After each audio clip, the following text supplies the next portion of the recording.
All right, volume 3. Teach the teacher. Volume 3, teaching the teacher. Love it. All righty, so volume 3, teaching the teacher. We got Matt still with us. He's hanging on tough. He's being quite the guy. We've gone past the disassembly. We've done the spine and the flowing. We checked the frequency, and it turns out it went really, really well. And we did the gluing. So now it's been long enough time for all three of the glues to have dried up, because it's the tour glue. All right, it's right there, so we know it's going to work. Now it's time to finish the ferrules and cut the shafts, and then we'll go on to and that's going to be the third installment, and then the fourth one will be gripping and finishing. Yes.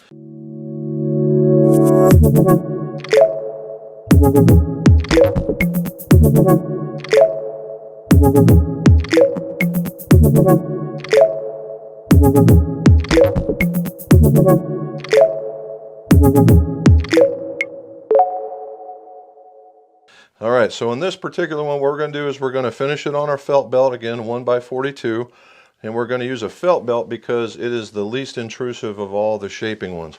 As I've shown you guys in the past, this is the linen belt, and it loves eating golf shafts. And it works, you just got to be careful with it. So what we've done already is Matt and I have taken the tape that was holding the ferrules on and put a protective layer of tape underneath of it, just in case. I don't believe it's going to happen, but that's the way it's going to go. Again, we're going to lay into it just a little bit, and what we're looking for is a smooth finish between the ferrule and the hosel. And what you do is you just pull off and you just do what I'm doing, and when you don't feel that edge anymore, you know you're good to go. So we're going to show you the first one and go from there. All right, get everything going.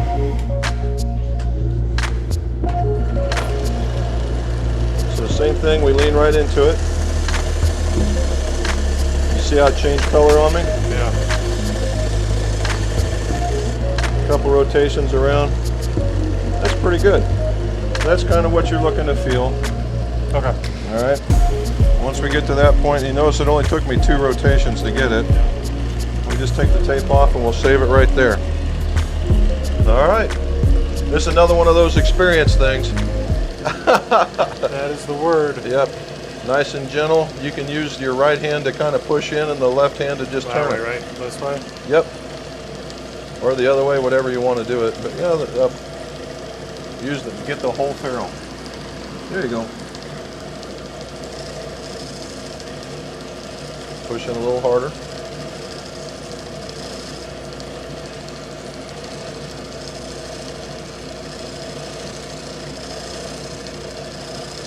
There you go.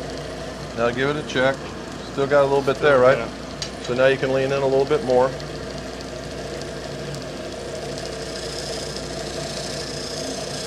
You want that in the middle, the ferrule? You put the whole ferrule on the belt. Okay. There you go. Now you see how it's kind of a uniform. Yeah.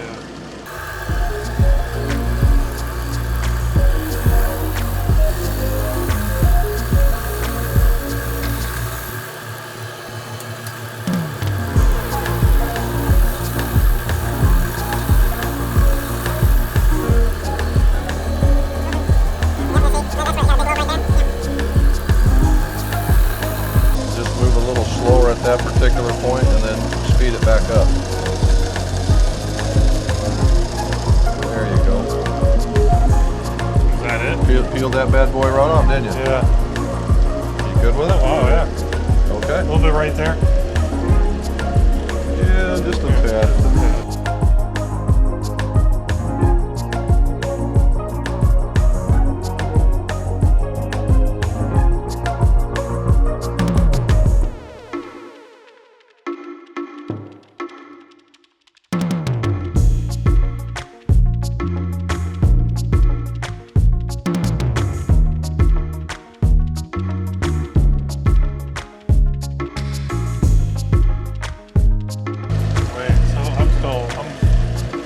Right? Yeah.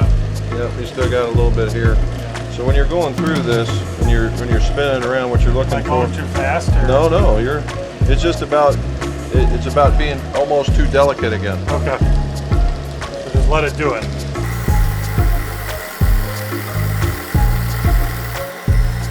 Better? I'm too delicate. That's it. Who would have thought that, right? Yeah. Way too delicate. People look at you being delicate is not one of the first things that come to mind.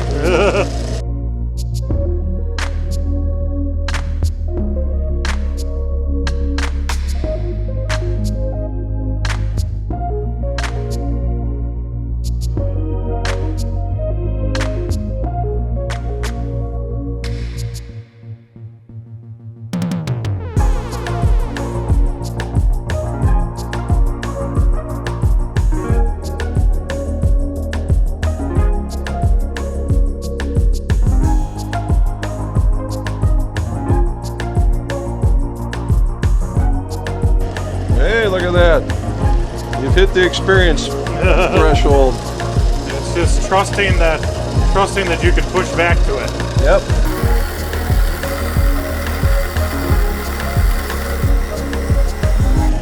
Now, remember that one we were talking about damaging the outside of the ferrule? Yeah. There it is. Ah. So now you're going to be able to see how you can clean up your work. Okay.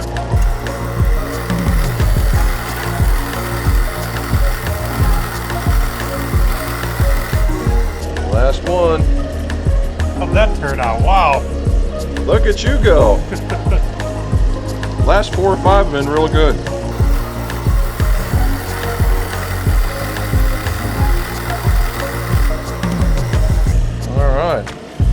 All right, well, hit the off button up there in the top. All right. So now what? What'd you think? That was just like anything. It's the experience of feeling into it. It's like you cannot be delicate. You don't want to like push into it and break it or anything like that. Right. It's a matter of getting feel for how it works, right? The experience is getting to feel. It's like once you got it, like you said, the one was off because the ferrule was, I pushed it in too far, and it had a little. It wasn't a crack, but it was a little push in, and that was so easy just to take care of it. There you go. Yeah. All right, the next part, we're going to make them look good now. Yep. So 2x2 pieces of terry cloth or paper towel soaked in acetone. Got it folded over so you can use 2 sides. We'll help you. So we're going 90 degrees from where we did it before.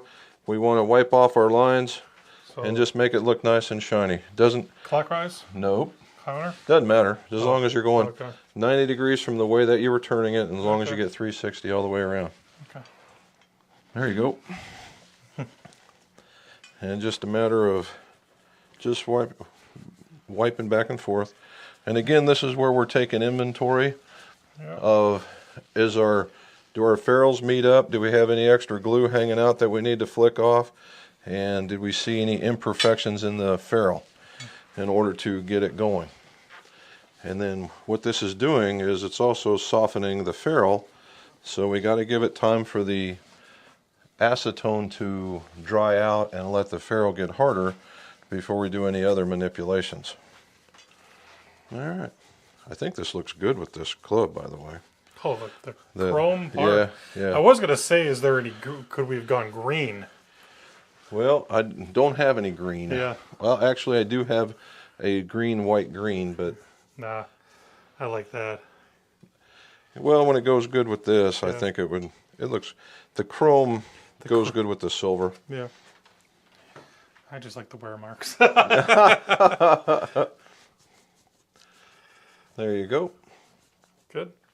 Alrighty. So there's that one. Stay. We'll just throw all that away.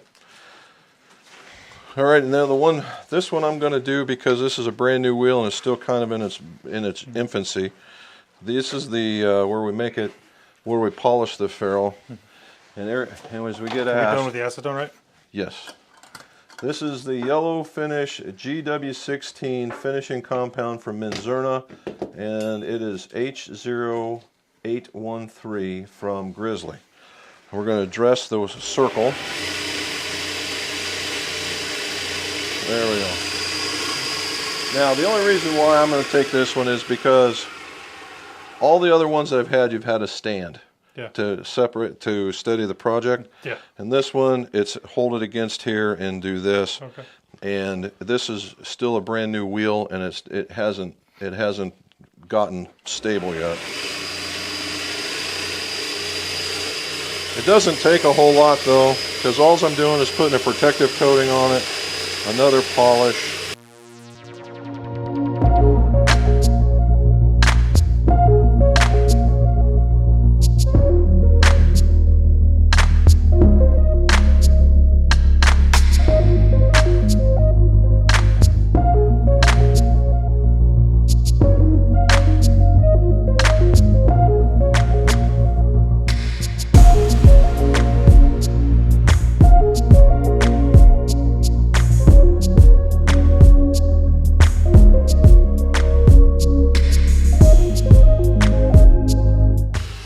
Got that one. Now since I got two towels here. Two towels. What we're doing is we're just going to clean it up. And all we're doing is we're just wiping it down. We're just going back like you were wiping it. Okay. So like just the like acetone? Yep. Just like you're wiping the wax. And what I like to do is your thumbnail, just run it underneath to the top of that and just circle it around. Is that how you do that? Yep. That's the trick of the trade right there. Yeah. You got to actually have a little bit of a thumbnail. I don't have a thumbnail. Yeah, I got a little bitty one, so enough to get up in there. I won't be able to do that. And all we're doing is we're wiping it down in order to. And here's the very last. You just did 3 of them to my 1. Yeah, a little bit of time and effort. Yeah. See now, see that? Yeah. That's not real good. Okay. And but see how it's easy to. Yeah. Look at that. That's because of the acetone, right? Well, look how I just rubbed it off. Yeah. It could be from the polish, it could be the acetone, it could be a couple things. And that's the reason why you check that. When you do it, you can always lay back into it and polish it out, or you could acetone it out, as the case may be. Yeah, they came out really nice. They did. They're coming out looking good. Yeah, you're right. The chrome, you're right. The chrome and the chrome looks Yep. great. I think it does look good. Just a little bit of a dress. Yeah. Let you get the last couple. And Did you do that one? nope. All right, so now we got it all cleaned up. So you saw we shaped it with the felt belt in order to get it so it's a nice smooth transition from the ferrule to the hosel. We cleaned it up and made it nice and shiny with the acetone. You could have certainly stopped there and nobody would have been the wiser. However, I'm a ferrule nut, and so we polish it up again with the yellow polish. It kind of gives it a protective coating to make it a little bit firmer, and it also adds a layer of shine to it, and then you got to wipe it off. Last bit before we leave this particular section is measuring. Now I use an auditor, and what it does is it lines up the score lines, and it allows you to sole the club, and then we measure it up before we go to cut it. So we're going to double check our work to make sure we're in the right spot, and then we're going to cut. So give me just a minute for that. Alrighty, sir. So here's where we go. Remember how we lined them up? Yeah. I'll feed them to you, and it should be set up. So 39.5-inch 5-iron, so 41-inch 2-iron, and you're making sure that the line sits there. There you go. You got it. Hold it down. Does it look good to you? I think so. Okay, 41 inches it is. There, right? Yeah. All right, we got the line right here. Yeah. Look at that. We gave it 1/8 of an inch. There we go. Okay. Alrighty, I'll trade with you.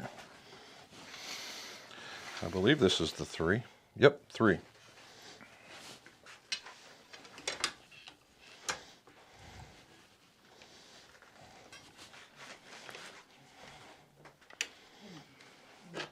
You tell me when you're set up and I'll make the mark. Yeah.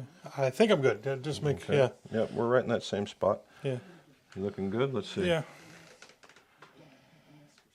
Yep. Yeah. Okay, you got a mark. There you go. 3 and the 4.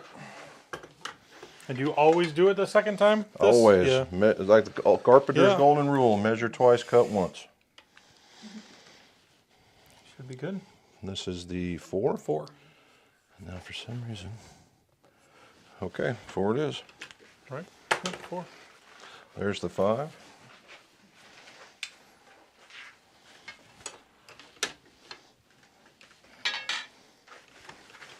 Now my thing is,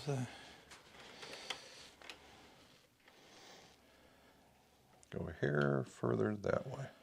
Lower, flatten it out. There you go. That looks good. Right there on the 5. Perfect. All right, 6 iron. This is where the experience, like you said, it comes down to everything is experience. Get used to doing stuff. Yeah. Got her? Yeah. This is 7. Yeah. Got I'm thinking that I got it. Yeah. Yep, the mark's right there. Yeah. The same one. Yeah, I'm thinking Good. I'm thinking I'm there. I'm still not 100% confident on Well, that. there's several different ways of measuring this, Yeah. right? On the Yeah. You can measure it on a 60-degree angle no matter what. Yeah. And that would be like a Mitchell setup. Or you can measure it like There. this in the like plate. that's where I'm confident right there. Yep, Yeah. you're good to go. And we're marked. Good 8. That's And then you can have it in what is called the playing position, what this one does. And there are several other ones that are out there. Golfworks has got one. yeah. Golf Mechanics sells this one, plus another one of their own. And that's set at the 9 iron too. Am I good? Yep. How About that? Every once in a while it comes all right. Yeah. But you always check, because we would have been an eighth of an inch off, or, you know. And although probably not noticeable when you're playing, but if you put them up against each other, everybody goes, well, what the hell did you just do, Matt? A little more this way. There you go. A little bit more. There you go. Now you see, you don't want to push it up, just let it set. There you go. Okay. I think this one might have been a little bit long. Yeah, I think. There we go. And what I do is I always put a line through the one I don't want to use. Okay. Because that's where, and I agree with the cut first or the measure the second time, because I don't think I did it when we did it the first time. I don't think I was doing it correctly. Now this is going to be the same length because the head was the same weight. Yep. And again, so we got the line right here, right? This one, because I put a line through that one. Okay. So we're going to line it up. You just put the line on the blade. Does this need to be plugged in? Yes, it does. Okay. So the line goes right on the blade. Yeah. All right, because it's only about a 1/16 of an inch blade. So you step on the step on the gas. And just run. And just let it turn. So just you get it in there. You're gonna be like this. You're gonna go in the very last bit of it. Just turn it. And that takes a lot of has a real chance of splintering. So when you go and do that last bit of the turn, that's what takes it away. So I mean, it's right here. You watch, it's not a bun. Okay. It's not a big deal. Again, this is going to be one of those experience things. Press down first. See it. I can't see it. You have to be able to see it from. Yeah. So if you use this line, Okay. if you look back from here, Yeah.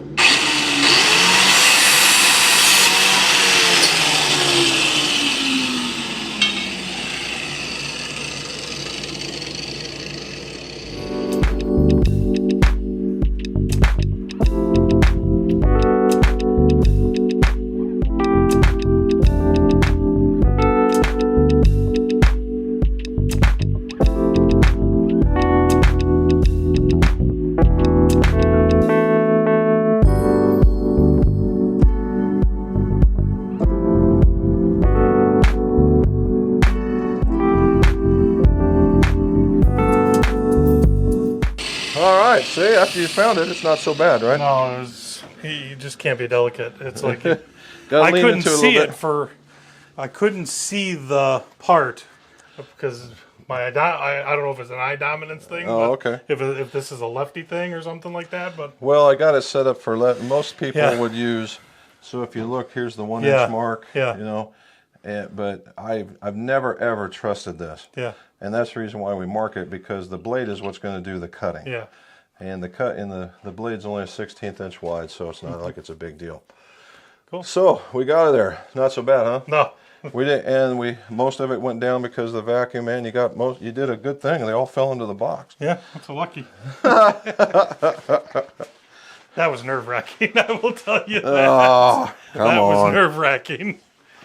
All I didn't right. want to do it at first. And I looked around and she's like, do it. What are you doing? That's right. So that's right. So all right. So we did the ferrule shaping. We got all said and done. With the cutting is just getting used to the tool. There's several different ways of doing that as well. Actually, there's a video on cutting a shaft in my library. You can use a saw, a rod saw. It's basically a hacksaw with a aggressive or abrasive rod, and you can cut through it if you didn't have a power tool. You can use a Dremel tool with a cutting disc. If you're on steel, you can use a tubing cutter. There's different ways to get into it. Again, this is just power. It makes it quick. And there are other kinds. There are tile cutters that do the same exact job and very much keep the dust down. And that's really what we're looking for. So getting used to the tools. And if you look, you just do it really quick and you can see that we're going down the line. So we did hit all the right numbers. Yeah. All right, so now we're getting ready for the last pit of it to make an actual golf club, which is gripping. Gripping is going to take a bit, so we're going to make that another one. So again, if you got any questions, put them in the show notes below. And as all, let your scores go low and watch us for the next volume of Teaching the Teacher.